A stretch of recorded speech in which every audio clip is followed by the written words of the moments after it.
Hello and welcome back to the final of the Scaling Open, that is between Magnus Carlsen and Wesley So. And now we are training for the blitz tiebreak. So what's happened before? On the first day I showed you the very first game where Magnus Carlsen played pretty much a brilliant game and beat Wesley. But in the second game actually Wesley managed to bounce back. He had a very good position out of the opening, but then the game got violent at some point.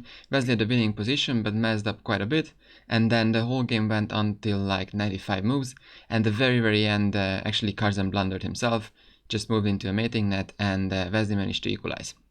So third game, Carlsen white again played pretty much a brilliant game and just wiped Wesley off the board, so Carlsen won again. But in the fourth game Wesley actually managed to equalize. This wasn't really a pretty game, but it felt like at some point Magnus just ran out of juice and just started to blunder pieces, and Wesley managed to win.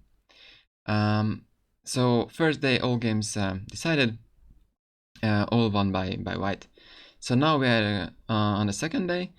In the first game actually Carlsen managed to win with the black pieces. It was a pretty nice game, and Wesley didn't play too well.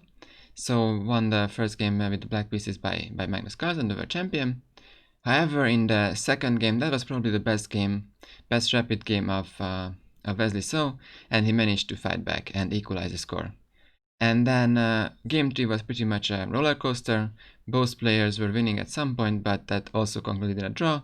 And in the fourth game, Magnus was with the white pieces but didn't force the issue at all, so they entered the blitz tiebreak.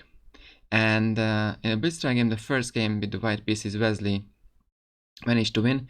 He was pretty much just completely winning out of the opening, but then blitz game and Wesley was a bit not confident enough with his moves, and that got a bit complicated, but then Carlsen again towards the end blundered, and Wesley managed to win that game. So now we are in the last blitz game, so Magnus Carlsen has to win this game in order to force the tiebreak. So let's see how this one goes. So Carlsen's with the white pieces and plays d4. So obviously no forced draw today. Oh, sorry, I went too quick. So d4, knight f6, c4, e6. That's an opening that we've seen many times between these guys this event. Knight f3, d5, knight c3, c5. And in earlier games, Magnus was playing on d5, and then Wesley took on d4, queen d5, queen d4, e takes d, e4, d, queen d8, king takes, knight g5. This was the line that they were debating very many times previously, but here Magnus chose a different path, just played e3, very solid move. D takes c4, bishop takes c4, a6, so we are basically back into queen's gambit accepted. Castle, b5, bishop e2, all very standard moves. But again, here actually the best move what Carlsen played as well is d takes c5, and after bishop c5 the queen are going to come off the board. So not a lot of material and also not a lot of pay, but still Carlsen is supposed to be the best endgame player arguably ever, so we cannot write his chances off for sure. So comes knight d2, king e7, knight b3, and here it's a recent move that was actually first played by Vladimir Kramnik in what was this event, like this Legends of Chess. Knight d7 is supposed to be a very good move. It gives up the bishop pair, but still black will have enough activity to actually sort of equalize or draw the game. And so here white has a chance of taking on c5, but Carlsen played the move knight a5. This was very likely analyzed by his team. Here comes rook b8, and actually white takes the other bishop and takes back. So here, if we stop for a second, clearly the main characteristic of the position is that white has these two bishops and black only has one bishop. So this is the advantage of white. However, you really have to activate your pieces with white, and that's not something that would be very easy. And actually, according to the computer, under best play, white is not able to do that. So the position deviation is supposed to be equal. So now comes bishop d7. And here Wesley starts to go a little bit off, but it's still alright. So he plays the move rook c7. It's a bit unclear what you want to do on the c file.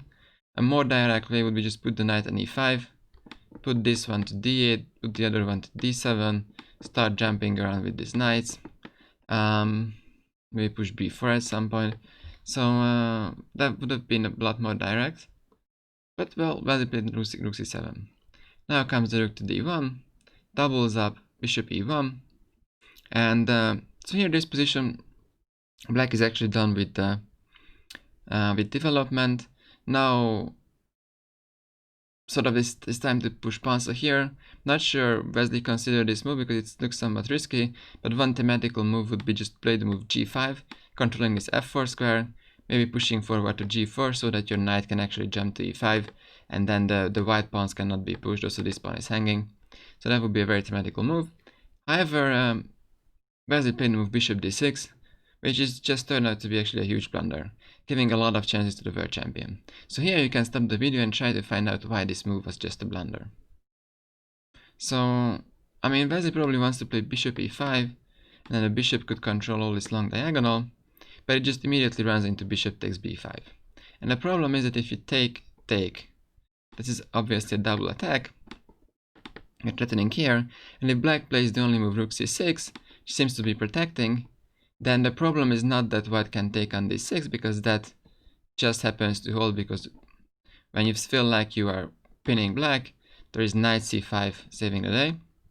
But instead of taking on d6, in this position there's just knight a7, which is simply a fork.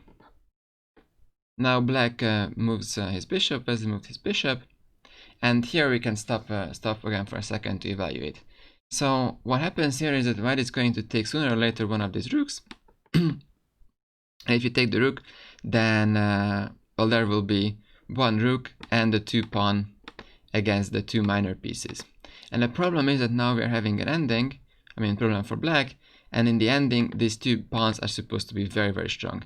They're going to just march the board very, very quickly. So here probably the best move would be just put the other rook also behind this one. These rooks cannot go away, and once you move something, you just take and start the pushing. And this is very hard ending for black. It's super unlikely that you would save this. Actually, I forgot to mention the time control. So it's a blitz game. Both players started with 5 minutes and 3-second increment. So this was one of the best ways to continue. But surprisingly, Carlsen immediately takes on c8, which actually, in my opinion, only makes sense if you follow up with a certain move. So here, I think the best move, what Carlsen was supposed to play, was the move rook c1. So this is basically the only point why you take on c8, because now you can oppose on the c file, and if, say, exchange bishop b2, then you put your rook on b1, and then you push this pawn down the board. And this is also supposed to be actually winning for white. However, after rook c8 taking, white played the move rook b1, which is just simply very bad. So you were absolutely not forced to take here. If you want to play rook b1, just play rook b1 here. Black moves one of his rooks, and after you reach this position, it's your turn to move. However, here is the same position, but now it's black to move. And black immediately tries to build up a blockade. Plays the move rook e8, putting pressure on this pawn. Now only a3 can go, and now the black knights start to jump around. So the problem for Magnus here is that you cannot yet move your pawns. So the a pawn is not moving because of this rook, and also the b pawn is not moving because this pawn is hanging behind. So here comes rook c1, and black starts to play very energetic and very good moves, f5. Also, Carlsen started to run out of time, so everything seems to be going against the world champion, who is in a must-win situation. Here comes h3, g5, very good move again, king f1, and h5.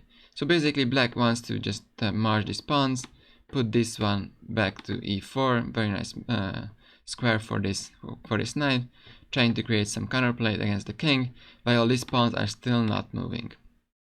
So now came rook c2, g4, king e2, knight f6, rook goes to a1. So now probably black wants to push, or maybe play rook a2, and then push this one. So Wesley felt like it's time to act now. He could have just actually blocked everything with rook a4, but he felt like it's time to go, and they played the move f4, weakening the white king. Now, well, white takes on g4, and black can take on e3, further weakening the pawn structure of white. And after f takes the knight g4, this pawn is hanging.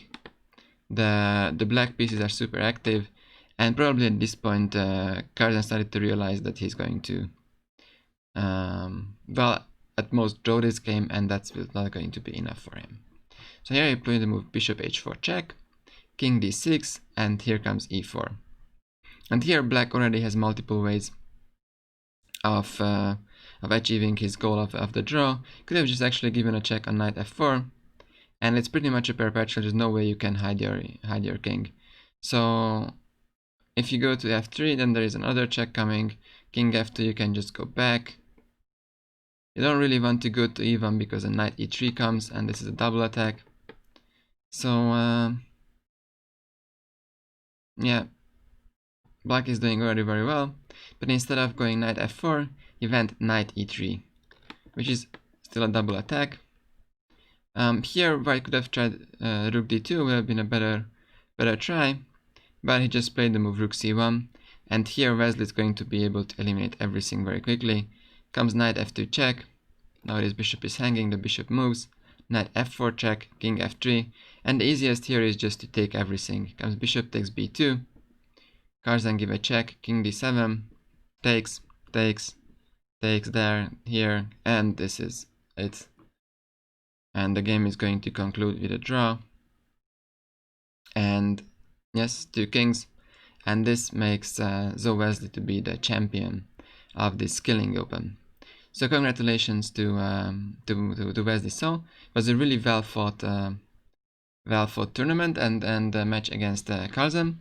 Addition to the story is that actually Carlsen turned 30 today, and well, obviously happy birthday to him, but we have to say that Carlsen played a lot better in his 20s, but I'm pretty sure he's going to prove us wrong in the future tournaments. So that's all about the Skilling Open, and if I remember correctly, I think the next tournament of this Magnus Carlsen Tour is going to take place around Christmas or like mid-December. So, but probably I will do other videos, not just probably, I will do other videos before that, most likely covering the Speed Chess Championship of chess.com. So this tournament is financed by chess24.com, and there's another tournament by chess.com that's now going to resume after the break because of the Skilling Open. So see you in those videos.